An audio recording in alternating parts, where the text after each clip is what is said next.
Comment faire de la femme et de la jeune fille en milieu rural une entrepreneur à part entière? Comment permettre aux femmes entrepreneurs de saisir les opportunités qu'offre la transition écologique? Le débat au féminin reçoit ce samedi 13h30 après les infos Ketia Olangi, présidente de la fondation Neema. Le débat au féminin, c'est sur Top Congo FM. Entrepreneuriat, on en parle encore et encore. Qui est entrepreneur, qui ne l'est pas en République démocratique du Congo?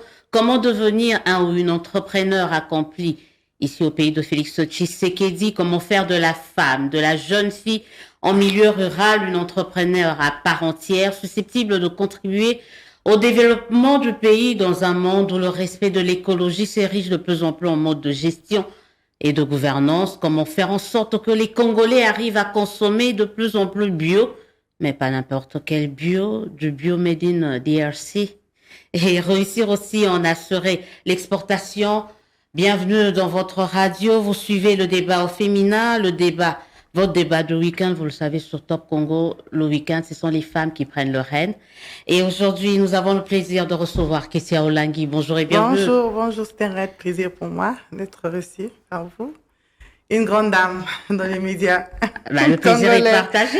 Je suis très heureuse de me retrouver en face de notre grande dame. Merci. Avec un grand nom que vous portez depuis des années.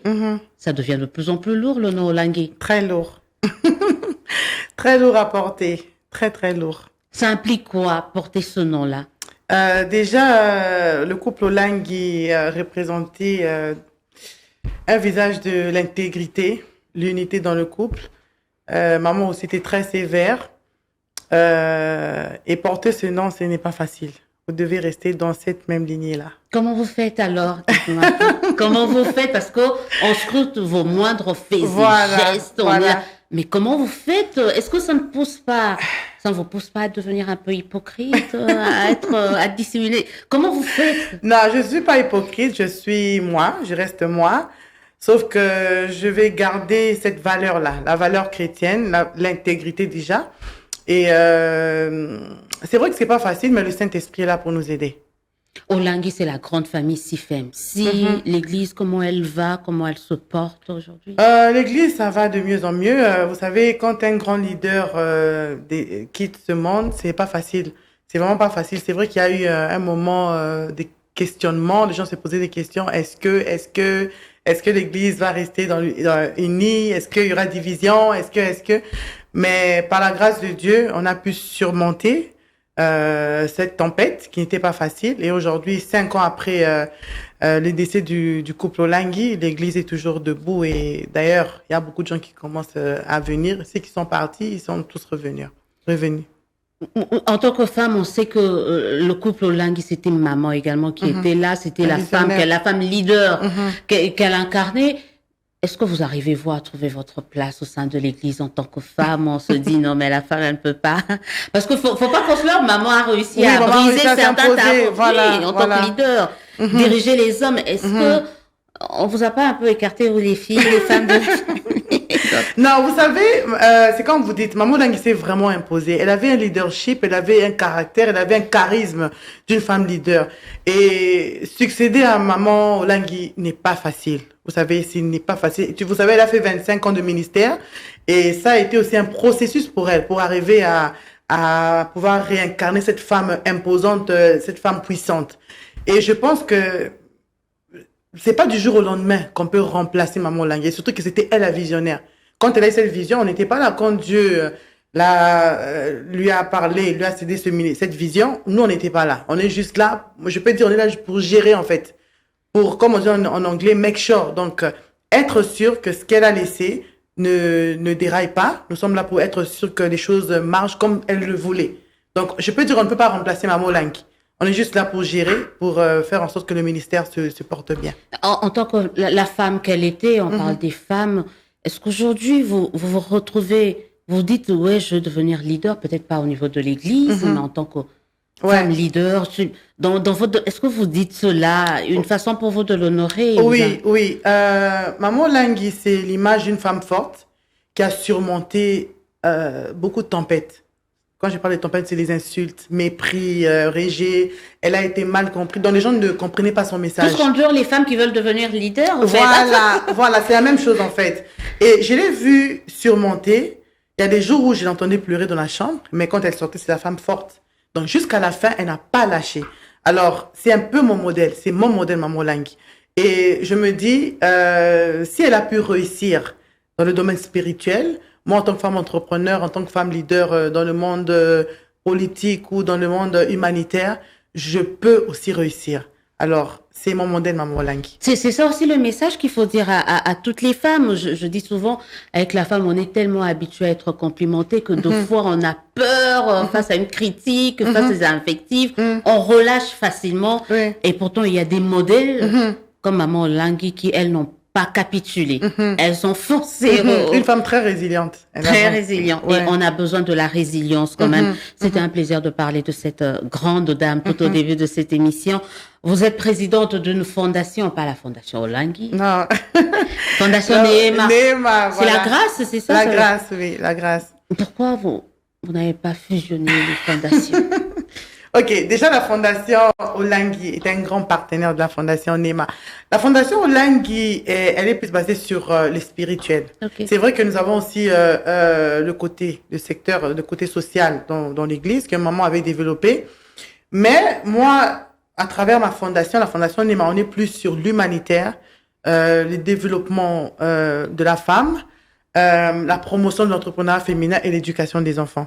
Alors, je ne veux pas mélanger les choses. Dans la Fondation Neema, ce n'est pas spirituel. La Fondation Neema, elle est dans l'humanitaire.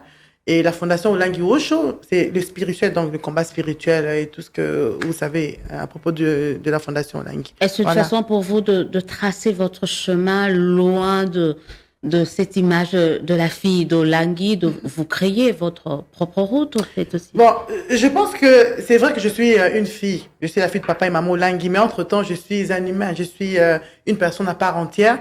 Et je pense que Dieu m'a aussi envoyé sur terre pour peut-être accomplir une mission. Il m'a donné une vision. Alors, c'est vrai que nous devons faire en sorte que l'Église puisse continuer comme maman l'avait laissé. Entre-temps, j'ai joué aussi un rôle très important à l'église. Mais entre-temps aussi, je suis une personne à part entière. J'ai une vision, j'ai une mission que Dieu m'a donnée et je dois l'accomplir et surtout pour ma nation. Aux auditeurs, aux téléspectateurs de Top Congo, je rappelle que vous suivez le débat au féminin. Nous recevons Ketia Olangui, présidente de la Fondation Neema, et votre fondation organise du 23 au 26 mars prochain un forum, c'est devenu habitué, le forum annuel quand même. Ouais, cette année, le thème, c'est femmes entrepreneurs et les opportunités dans la transition écologique. Donc, on va essayer de parler de l'entrepreneuriat ici. Vous avez un peu parlé de votre fondation, mais en parcourant rapidement quand même quelques éléments sur votre fondation, vous êtes focus sur les femmes et les jeunes filles en milieu rural. Je regarde Ketia Olangui, je dis, mais c'est une femme de la ville. Oui. Qu'est-ce qu'elle va faire avec les femmes rurales et les jeunes filles en milieu rural? Voilà. Vous savez, la République démocratique du Congo, c'est 26 provinces. Et je pense que le développement commencera à la base. On a sous-estimé les territoires, on a sous-estimé les villages. Et pourtant, c'est de là que le développement doit commencer. Si aujourd'hui, nous créons de l'emploi. Si aujourd'hui nous créons des usines, de l'emploi en milieu défavorisé, quand je parle de milieu, par exemple, on parle du milieu rural, il n'y aura plus exode rural. Les gens viennent à Kinshasa parce que, justement, elles ne se retrouvent pas au village. Ces femmes-là ne se retrouvent pas au village, il n'y a pas d'emploi, il n'y a rien. Mais si on se décide de repartir là-bas, créer là-bas, ces femmes ne viendront pas à Kinshasa. Elles vont rester là-bas parce qu'elles vont se retrouver financièrement et elles pourront prendre en charge leur famille. Justement, mon combat, je pense que ça va de pair avec le combat du chef de l'État, quand il a parlé de son programme de 145 jours. Voilà, 145 territoires, 145 territoires. Il a compris que le développement commence à la base. Et je pense que tous les pays qui se sont développés, c'est ce qu'ils ont pensé. Développer à la base, développer nos villages, développer les territoires. Et mon combat, justement, c'est ça. Même mes projets agricoles, je suis en train d'exécuter mes projets à la base. Parce que je pense que ces femmes-là ont besoin de nous. Et si nous créons de l'emploi pour elles là-bas, elles ne viendront pas à Kinshasa. On va parler justement de l'agriculture, mais on se dit, vous êtes une femme, je le disais tout à l'heure, une femme de Kinshasa. Est-ce qu'il n'y a pas de milieu, il y a aussi des milieux ruraux ici à Kinshasa. Ça vous intéresse pas ou c'est toujours l'arrière-pays? Non, ça m'intéresse parce que quand j'ai débuté, quand j'ai commencé avec les activités dans ma fondation, j'avais commencé à Kinshasa. C'est-à-dire j'ai commencé avec les femmes de Malueka, les femmes de Kisenso, Mombele et Ndanou.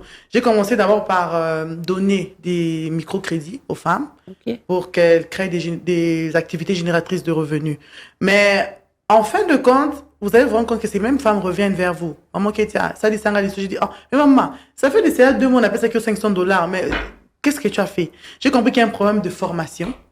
Elles font des petits business, elles font des affaires à l'informel, dans le secteur informel, mais elles ne sont pas formées. Ce qui fait que déjà, notre État n'est pas organisé, donc la santé n'est pas gratuite. Bon, aujourd'hui, on va dire que l'éducation, elle est gratuite, mais avant, quand j'ai commencé, elle n'était pas gratuite.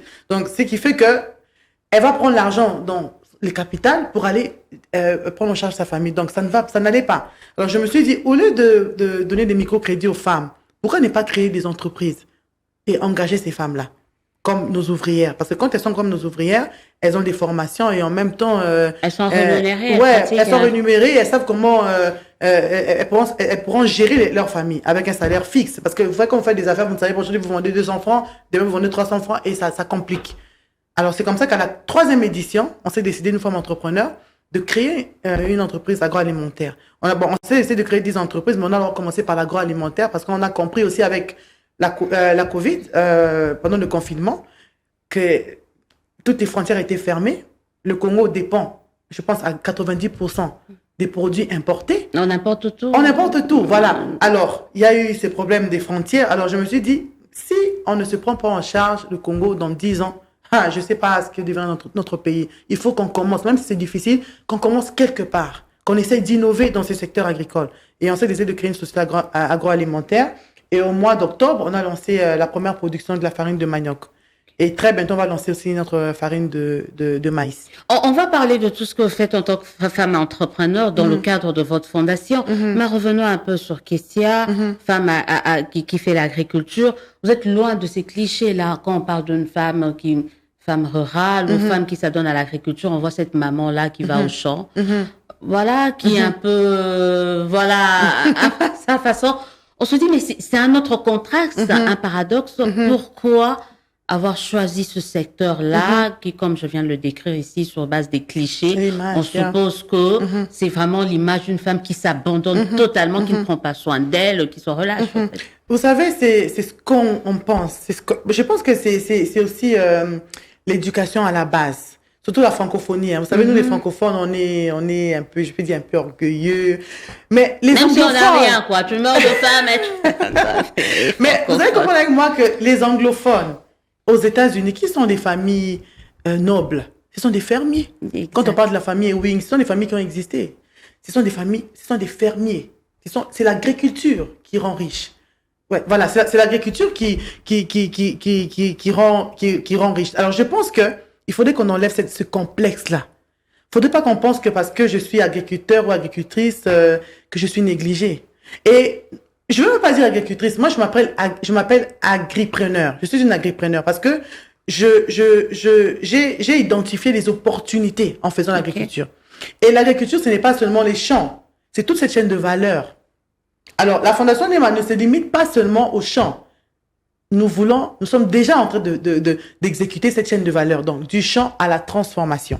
Alors, quand on parle des mamans qui sont en train de faire du champ, nos mamans maraîchères, justement, elles sont délaissées parce que déjà elles n'ont pas dévalorisées, stigmatisées. Voilà, parce qu'elles n'ont pas des formations. Personne ne s'occupe d'elles. Elles n'ont pas des formations. Et pourtant, ce sont des femmes. Elles nourrissent cette république. Mais elles ne savent pas ce qu'elles valent aussi, c'est ça le problème. Il n'y a pas que ça. Mais est-ce qu'elles-mêmes, elles connaissent leurs valeurs, ces femmes-là? Justement, elles ne connaissent pas leurs valeurs. Et à travers cette fondation, la Fondation Nema, au mois de janvier, on a organisé une soirée de gala spéciale pour honorer les femmes maraîchères. Elles ont eu des prix parce que pendant plus de 30 ans, 40 ans, ici en République démocratique du Congo, ce sont ces femmes qui ont nourri ces pays. C'est vrai qu'elles sont défavorisées, elles sont rejetées, elles sont dévalorisées, mais je pense qu'il est temps qu'on comprenne que ces femmes-là sont très importantes pour l'économie de notre pays et surtout l'économie je peux dire alimentaire, l'alimentation. Donc, elles sont très, très importantes. Et moi, je me suis dit, si ces femmes-là sont prises en charge, si elles ont des formations, si on les met en coopérative, elles vont trouver leur compte. C'est comme ça qu'à travers la Fondation Nema, au niveau de Songololo, nous avons mis toutes ces femmes-là en coopérative et la Fondation Nema rachète des produits chez ces femmes-là. Et nous, comme nous avons la chaîne de valeur de transformation, nous transformons. Et c'est comme ça que nous avons commencé à Songololo. Nous avons nos terres à nous, mais j'ai d'abord préféré privilégier ces femmes-là qui sont déjà dans l'agriculture, qui ont des produits des fois. Ces produits-là, elles ne savent pas quoi faire avec parce qu'elles ont des champs, mais après, où vendre ça, elles ne savent pas. Et comme nous avons la chaîne de valeur, nous avons les machines, nous avons décidé de racheter chez ces femmes-là pour pouvoir transformer. C'est ce que nous faisons. Pour pouvoir transformer. Et vous êtes non seulement dans l'agriculture, vous avez dit, vous êtes agripreneur, voilà. Justement, et vous encouragez la consommation locale. Des produits locaux. Voilà. Ça coûte cher. Madame Ketia Olangi, c'est trop cher. Moi, quand je reçois les entrepreneurs qui viennent me parler de nos produits locaux ici, je me dis, mais est-ce qu'ils regardent un peu nos poches? Est-ce qu'ils regardent nos coûts d'achat de Congolais? Les produits bio congolais coûtent cher. Oui, ça coûte cher. Je crois que c'est par rapport à la quantité et on n'a pas assez de matériel pour transformer tous ces produits-là. Souvent, ils les font à la main. Souvent, c'est fait à la main. Quand j'ai lancé le projet Toulim et Pamoja à Lubumbashi, au mois d'octobre, j'ai décidé de commencer avec la farine de manioc. J'ai commencé, mais je n'ai pas encore toutes les machines. C'est-à-dire, je n'ai pas encore la sécheuse. Mais c'est du travail. Par exemple, quand il pleut là, ça prend 2-3 jours pour sécher le manioc. Et après, il faut passer, il faut moudre, tout et tout. Ça prend du temps. Et je pense que plus ça prend du temps, plus la valeur aussi est ajoutée. Donc, plus on est obligé de mettre le prix va coûter cher. Donc, les produits coûteront cher. Mais si nous avons toutes les machines, si nous arrivons à industrialiser notre secteur agricole, ça sera pas cher.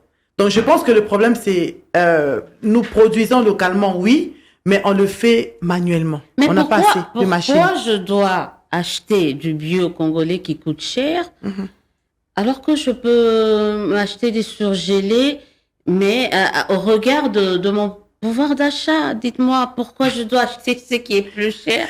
Bon, déjà, alors que je peux manger à moins cher que ça. Voilà. Déjà, on achète les produits made in Congo. Justement, c'est pour promouvoir l'entrepreneuriat congolais. C'est pour promouvoir les entrepreneurs congolais. C'est pour les soutenir, en fait. Vous savez, moi, des fois, quand je vais dans des foires, j'achète, c'est pour soutenir cette dame-là qui travaille durement. Elle a envie de promouvoir Made in Congo. Et moi, en tant que fille du Congo, je veux promouvoir ces produits. Souvent, j'achète pour ça.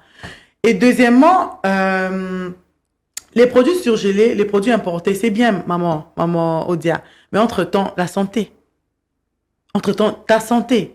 Vous savez, ces produits-là, toutes ces maladies que nous avons aujourd'hui, c'est parce que nous ne mangeons pas bio. Les cuisses de poulet, là, moi, je me pose la question, est-ce que c'est vraiment du poulet? Excusez-moi, je me pose la question. Les cuisses, justement, c'est les cuisses. Est-ce que c'est vraiment? Je ne sais pas. Mais je pense que il faut que le gouvernement accompagne les agriculteurs congolais. Si on est assez industrialisé, on ne va pas importer. Et si on arrive à produire à une quantité industrielle, les coûts d'achat sera réduit. Ça fait des années, vous êtes dans le secteur, ça fait des années, avant ce régime, le précédent, il disait, l'agriculture, on va soutenir. L'actuel président est venu pour dire, il faut qu'il y ait la revanche du sol sur le sous-sol. Mais pratiquement rien n'est fait. Pratiquement rien n'est fait. C'est quoi, manque de volonté? Il n'y a pas l'accompagnement parce que... Il n'y a pas d'accompagnement, justement. Qu'est-ce qu'on doit faire? Il n'y a pas d'accompagnement, justement. Nous avons un problème, nous, les agripreneurs, nous qui avons des projets agricoles. Je veux dire, par exemple, mon projet agricole que j'ai exécuté au niveau de Songololo, c'est avec des fonds propres. Je n'ai pas eu des financements. J'ai commencé seul. Et je suis en train de chercher des financements jusqu'à aujourd'hui. Le grand problème, c'est ça. Il faut que le gouvernement congolais accompagne les agriculteurs. C'est pas tout le monde qui est moins sérieux parce que les gens vont dire après, OK, on finance, mais on ne voit pas clair. Non, c'est pas tout le monde qui est moins sérieux. Il y a des agriculteurs qui ont des projets fiables. Donner la chance aux Congolais à pouvoir prouver au monde qu'on est capable de produire localement. Moi, avec mes fonds propres, j'ai produit, même si c'est pas quantité industrielle, j'ai quand même produit, avec les premiers lots que j'ai produit 1000 sacs. Mais c'est avec fonds propres. Je n'ai pas eu de financement. Mais imaginez-vous si je peux le faire avec fonds propres. Si j'ai des financements, je veux produire la quantité industrielle. Et pourtant, nous avons le fonds de promotion de l'industrie. Il y a le ministère de l'Industrie qui est là, on parle de différents projets. Voilà, est-ce que même à ce niveau-là, il n'y a pas une implication? Les fonds là, le FPI là, il octroie ces fonds à qui? Bon, voilà, on tape, on dit c'est plus les hommes politiques. Mais là, on a un exemple concret de quelqu'un qui produit, mais qui ne bénéficie pas de financement. On ne bénéficie pas de financement et on continue à frapper partout pour avoir ces financements-là. Est-ce que vous êtes allé au FPI? Ils vous ont dit quoi, par exemple? Moi, je vais dire. FPI, là. On nous vend le FPI, on finance, mais oui. Est-ce que vous êtes allé là-bas? Je suis allé au FPI, mon projet est là-bas. J'attends la réponse. Même au ministère de l'Agriculture. On continue à frapper. On espère vraiment qu'en 2022, ils vont financer les agriculteurs congolais. On a besoin d'accompagnement. Je pense que c'est peut-être un problème de confiance. Faites-nous confiance. Je pense que cette fois-ci, on est quand même sérieux et on va essayer de faire des choses parce qu'on voit ce qui... Vous savez, la COVID, le confinement, j'ai beaucoup réfléchi par rapport à l'avenir de notre pays. Imaginez-vous qu'aujourd'hui, vous voyez la guerre en Ukraine. Imaginez-vous si, par exemple, je ne souhaite pas qu'il y ait une troisième guerre mondiale. Comment on va s'en sortir en République démocratique du Congo? On dépend de l'extérieur à presque 100%. Donc, il est temps qu'on essaye de s'en sortir de cette situation, qu'on essaye de produire localement et donner la chance aux entrepreneurs congolais, donner la chance aux agriculteurs congolais. Est-ce que les banques vous donnent cette chance-là? C'est vrai qu'on n'a pas une banque congolaise. On n'a pas une banque agricole aussi. C'est-à-dire, certains diront que les banques, ils facilitent plus les ressortissants de leur pays censés et qui tiennent d'ailleurs des supermarchés ici. Et là, l'État regarde, il voit, il fait rien. Pendant ce temps, mais est-ce que les banques, comment on peut faire pour booster cette politique-là pour que les banques puissent faire confiance aux entrepreneurs, on parlera tout à l'heure de qui est entrepreneur, qui ne l'est pas, aux entrepreneurs, à ceux qui investissent, les Congolais qui investissent ici au pays? Je pense que c'est comme vous avez dit, non, pas des banques congolaises. En tout cas, à ce que je sache, toutes les banques qui sont ici au Congo sont des banques étrangères, sont des banques des investisseurs étrangers. Alors, il y a aussi un problème de confiance. Il y a aussi un problème de garantie. En tant qu'entrepreneur, pour avoir, par exemple, un crédit de 10 millions, 20 millions de dollars pour pouvoir réaliser un projet, il faut une garantie. Et je pense que c'est l'État congolais qui doit accompagner les entrepreneurs. Je l'ai vu au Togo. Le gouvernement togolais a mis des garanties à la disposition des entrepreneurs togolais. Donc, même au Togo, on accompagne. On ici, là, on fait comme si on existait. Voilà, on accompagne. J'ai rencontré un jeune entrepreneur togolais qui a 28 ans, qui a été financé. Il a de 10 millions de dollars. Il a une usine de transformation de la chaîne de valeur manioc, et lui, il produit l'amidon. Okay. C'est un jeune. Et la garantie, c'est l'État togolais. Je pense que c'est à ce niveau le problème. Le problème, c'est que nous avons des banques étrangères, mais il faut que l'État congolais donne la garantie pour soutenir les entrepreneurs congolais. Bienvenue vous sur débat, dans votre émission Le Débat au féminin. Vous êtes sur Top Congo, ça se passe entre femmes, et comme je l'ai toujours dit, ça n'a rien de sexiste. Nous parlons de l'entrepreneuriat, des femmes entrepreneurs et des opportunités dans la transition écologique. Ça, c'est la thématique retenue dans le cadre de forum annuel, quatrième, c'est ça, quatrième forum annuel qu'organise du 23 au 26 mars prochain la fondation NEMA, présidée par Ketia Olangi. Vous êtes revenu, excusez-moi, entrepreneur, tout le monde est entrepreneur en RDC. Tout le monde est entrepreneur. Qui est entrepreneur, qui ne l'est pas? Vous savez, tout le monde n'est pas entrepreneur, maman. Non, on est tous entrepreneurs. On a un petit liga bleu là. On a un petit marché au coin. Tout le monde vend quelque chose ici au pays. Bon, on vend des crédits. On est entrepreneur. On est un pays d'entrepreneurs. Nous sommes en train d'entreprendre. On n'est pas encore entrepreneur à 100%, parce qu'on n'a pas encore eu toute l'expérience qu'il faut. Moi, je peux me dire que je suis une femme qui est en train d'entreprendre, parce que là, je me suis lancée. Alors, le forum annuel des femmes entrepreneurs, pourquoi j'ai initié ce forum? J'ai commencé en 2019. J'ai fait mes études en Afrique du Sud, chez les anglophones. J'ai un peu vu comment est-ce que, d'abord, l'accompagnement du gouvernement pour les jeunes entrepreneurs anglophones. Et quand on parle des jeunes entrepreneurs, si on parle des femmes entrepreneurs dans le monde, c'est plus les Ghanéennes, les Nigériens, les Nigériennes, les Sud-Africaines. Voilà, l'Afrique anglophone, les Kenyans. Nous, c'est les Français, là, on va commencer à parler. Beaucoup de forums, beaucoup de conférences. Beaucoup d'ateliers, de renforcement de capacité. Alors, c'était un peu une révolte. Je me suis dit, mais les femmes congolaises, elles sont très intelligentes. Mais qu'est-ce qui ne va pas? Pourquoi on n'est pas représenté sur la plateforme internationale? Pourquoi on ne parle pas de nous? C'est toujours la guerre, oui, c'est vrai, il y a la guerre. C'est vrai que vraiment, je compatis avec mes frères de l'Est. Mais nous avons aussi le côté positif de notre pays. Mais pourquoi on n'en parle pas? Pourquoi ces femmes-là ne sont pas représentées valablement?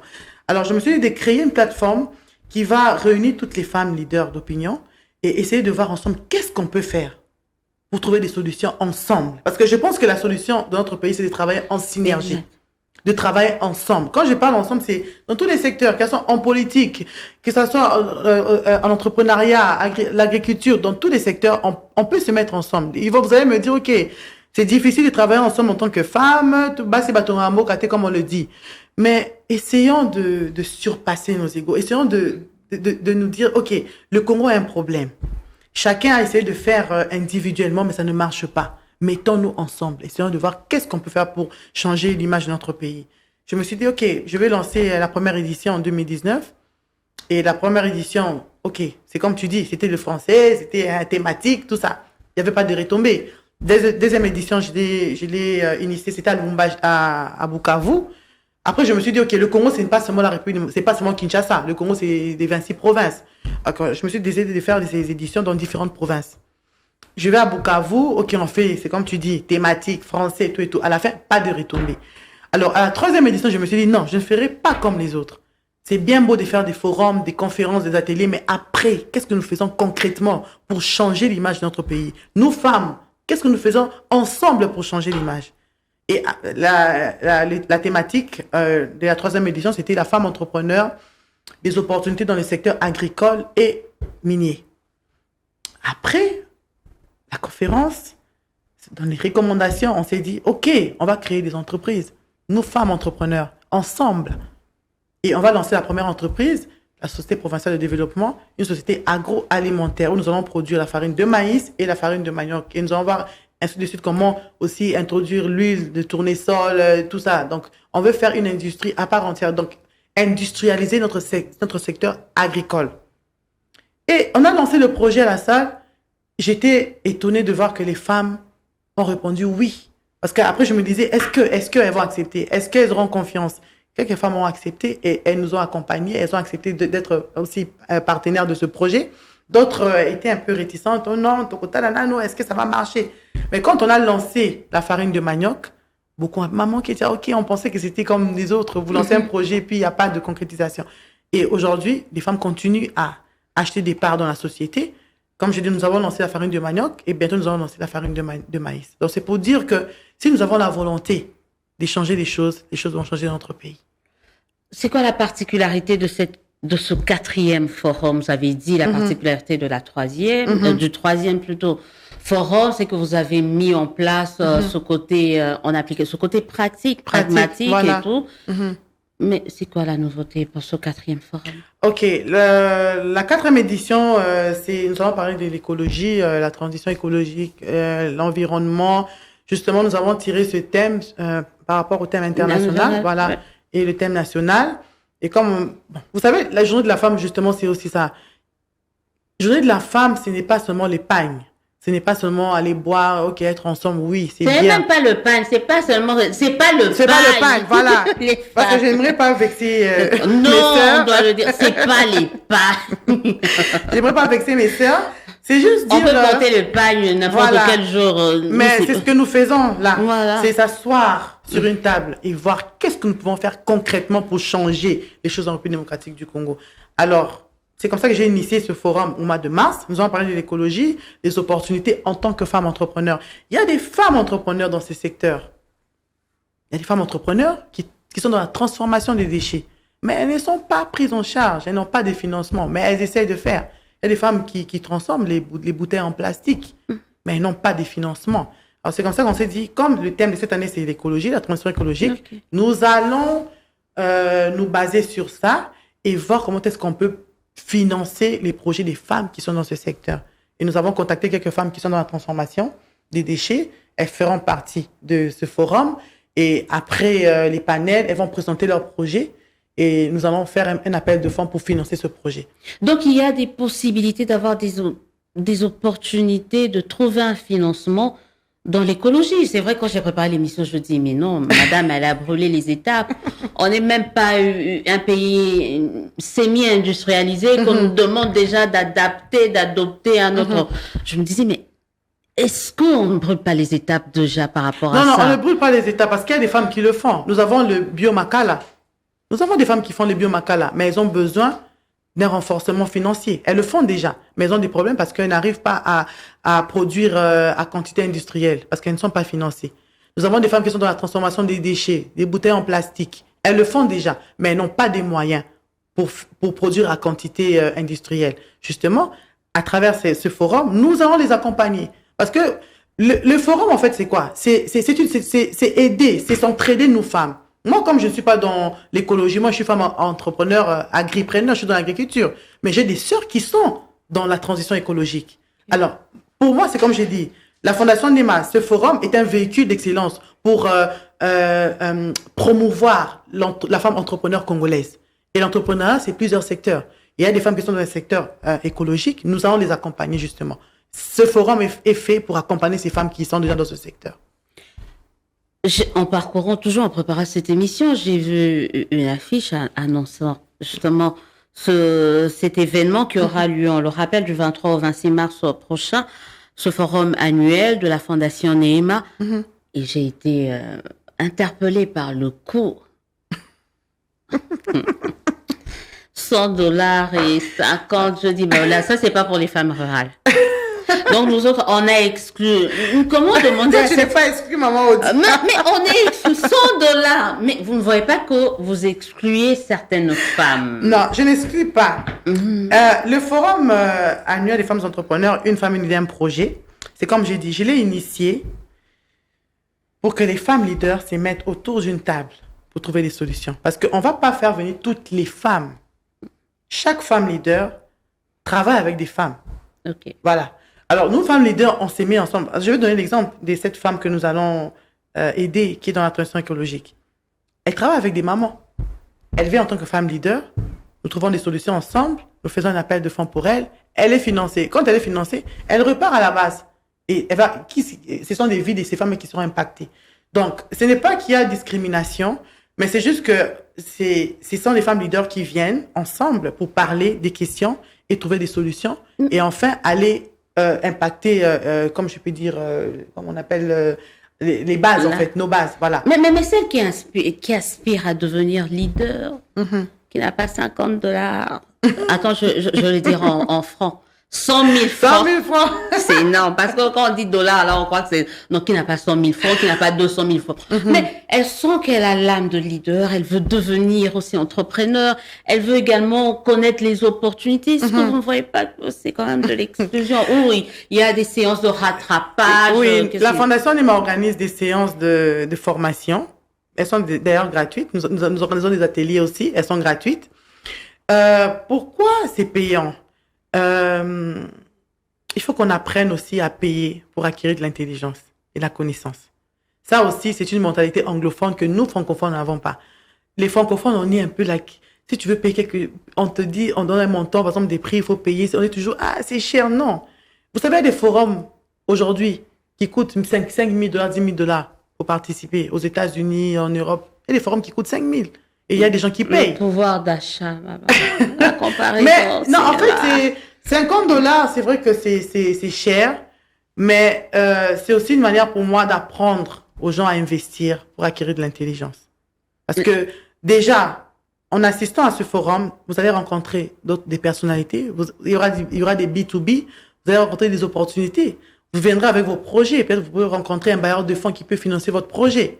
Donc, c'est aussi une opportunité pour toi de rencontrer des personnes que tu peux pas rencontrer, comme on dit, la vie normale.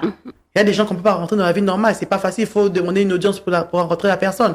Mais à travers ce genre de rencontres, ça te permet de rencontrer des personnes. Il y a Madame Simone Babou qui sera là. Il y a Madame Jackie Apia, Caroline Da Silva. Non seulement il y aura des bailleurs de fonds. L'actrice. Oui, l'actrice. Elle est actrice. Ghanéenne. Ghanéenne, voilà. Elle est actrice, mais elle est aussi ambassadrice de protection de l'environnement au Ghana. Voilà. Elle a une fondation. Alors, c'est comme je disais, apprenons aussi à investir pour acquérir de l'intelligence. La gratuité, ça se limite à l'école primaire de base. Le reste, c'est pas gratuit. Donc, il faut savoir aussi payer, il faut savoir dépenser pour acquérir ce qui peut vous apporter encore un plus. Vous suivez, comme je l'ai dit tout à l'heure, Top Congo, vous suivez les débats au féminin et nous recevons Ketia Olangi de la Fondation Neema qui organise du 23 au 26 mars prochain la 4e édition du forum annuel dénommé avec la thématique Femmes entrepreneurs et les opportunités dans la transition écologique. Alors là, est-ce qu'il y a des sous-thèmes? Vous avez tout à l'heure aussi, avant de parler du sous-thème, vous avez cité 2 intervenantes, l'actrice et ambassadrice Jackie Apia, l'ex-première dame ivoirienne Simone Bagbo. Ouais. Qu'est-ce qu'on peut attendre d'autres qui vont intervenir, hommes, femmes et tout? Ok, au niveau national, nous avons M. Tossi Panou qui est... l'ambassadeur. L'ambassadeur aussi. L'ambassadeur Tossi Panou qui, je pense, qui est aussi très fort en matière de l'environnement. Oh, ouais, voilà. ça, je témoigne. Monsieur l'ambassadeur... Tossi Panou, monsieur environnement de la RDC, le négociateur africain en matière, donc il est très utile. Nous avons aussi l'accompagnement de l'ICCN, l'Institut national de la conservation de la nature, M. Olivier Mouchete sera là. Nous avons aussi M. Alki Tengue, qui est un grand stratège, qui sera aussi parmi les intervenants. Nous avons Mme Francine Mouyumba, qui a été à un moment la présidente de l'Union africaine des jeunes parlementaires de l'Union africaine. Voilà. Nous avons aussi Mme Bouiza, qui est aussi dans l'environnement, et Mme Gisèle Boussima, qui parlera des financements. Voilà, parce qu'elle a travaillé avec des banques, elle parlera des finances. Voilà. Et nous aurons aussi des ateliers. Une atelier qui sera modérée par la FBN Bank, une autre atelier qui sera modérée par l'Unikin, par l'Acted, et une autre atelier qui sera modérée par Camille. On va parler, c'est vrai, moi, déjà, rien qu'à entendre les noms, je me dis, ça y est, je commence la cotisation, je commence à épargner. Donc, je cherchais à avoir ne fût-ce que $50 pour être là. Rien qu'au regard de cette panoplie de personnalités, c'est toujours bon de bénéficier des expériences des autres. Rapidement, les thématiques. Vous avez parlé de 4 panels, je crois. 4 panels, voilà. Quelles sont les thématiques qui seront abordées? Ok, la première, il y a 4 thématiques. Le premier, c'est quel cadre légal et opérationnel faut-il mettre en place pour favoriser l'entrepreneuriat féminin? Comment accompagner de manière pédagogique les femmes entrepreneurs et détecter les opportunités dans la transition écologique? Quelles sont les difficultés rencontrées en tant que femme entrepreneur et comment les surmonter? Partage d'expériences par les autres femmes africaines sur l'entrepreneuriat écologique. Donc, ce sont là les 4. Voilà. Les 4 thématiques. On rappelle le rendez-vous, c'est déjà le 23. Le 25 et le 26. Donc, le 26, c'est juste 2 jours. 2 jours, voilà. 2 jours, de 25 au 26, question Olangi, on s'achemine lentement, mais sûrement vers la fin de cette émission. Une femme dynamique, une femme qui entreprend. Quelle est votre perception de la parité? Bon, déjà, la parité, je vais d'abord aller à la base, parce que je suis servante de Dieu aussi. Faudrait pas qu'on confonde les choses. Vous savez, Dieu a créé l'homme, la femme, donc il y a l'ordre de la nature. L'homme a toujours été chef et il restera chef. La parité, ce n'est pas qu'on demande de prendre la place de l'homme. C'est juste de dire que la femme a la capacité de faire ce que l'homme fait. Mais ce n'est pas prendre la place de l'homme. Parce qu'il y a beaucoup de femmes qui confondent. Vous savez, nous, femmes, quand on devient femme leader, on oublie qu'on est d'abord femme créée pour être la femme de quelqu'un. Et souvent, beaucoup de femmes manquent de respect à leur mari. Quand elles ont un poste de décision, elles ne respectent plus le mari, elles ne respectent plus la belle famille. C'est pas un peu cliché, tout ça. C'est un peu cliché, ces femmes-là. Maintenant, il y a des femmes leaders qui qui sont entre guillemets soumises quand même. Ouais, il y a des femmes, mais c'est juste pour expliquer la thématique de la parité. Faut pas qu'on confonde les choses. C'est juste que il y a eu des femmes qui ont combattu juste pour dire que nous femmes, on est capable de faire ce que l'homme fait. Parce que la coutume et les traditions a fait en sorte que la femme africaine cuisine, mariage, enfant. Oui, c'est ça. La femme est faite pour être une femme de quelqu'un. C'est la femme qui procrée, c'est la femme qui met au monde, c'est la femme qui produit les enfants. Oui, mais à part ça, la femme a aussi la capacité de faire ce que l'homme fait. En d'autres termes, Dieu donne aussi une mission à une femme. La femme peut avoir une mission reçue par Dieu pour accomplir quelque chose sur terre. Alors, je me dis qu'en tant que femme, je ne veux pas m'arrêter en chemin parce que je suis une femme mariée. Si Dieu me dit, OK, Ketia, lève-toi aujourd'hui parce que tu dois peut-être ouvrir un orphelinat ou bien construire un orphelinat ou bien aider ou bien être femme ministre, je ne dirai pas non. C'est vrai que je vais être une femme au foyer, je suis mère de 3 petites belles filles, oui, mais j'ai aussi une mission que Dieu m'a donnée. Et si Dieu me dit, lève-toi, fais-le, je le ferai. C'est justement ça. Donc, c'est juste pour faire comprendre au monde que la femme, c'est vrai qu'elle a cette casquette-là de femme au foyer, la femme de quelqu'un, mère de famille, oui. Mais à part ça, la femme est capable de faire ce que l'homme fait dans le milieu professionnel. Est-ce qu'on ne demande pas un peu trop à cette femme?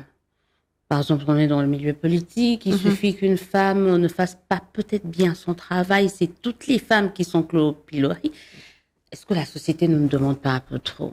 Vous savez, déjà à la base, la femme, elle vit des oppressions.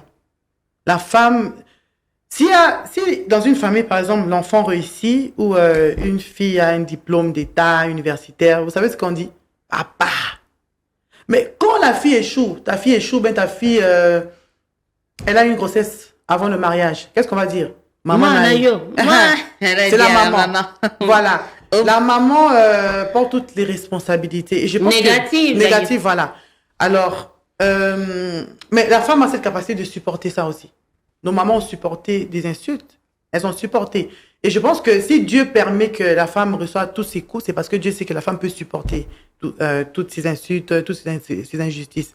Alors, si tu te décides d'être femme leader, accepte aussi ça. Accepte les insultes, accepte. Sois forte, lève-toi et continue, t'arrêtes pas. Ça, c'est le message pour toutes les femmes, en tout cas, qui moindre insulte, elles baissent le bras, on a dit au début de se dire rapidement. C'est vrai que vous êtes aussi un peu dans la politique, pas très, mais la loi électorale, bientôt là.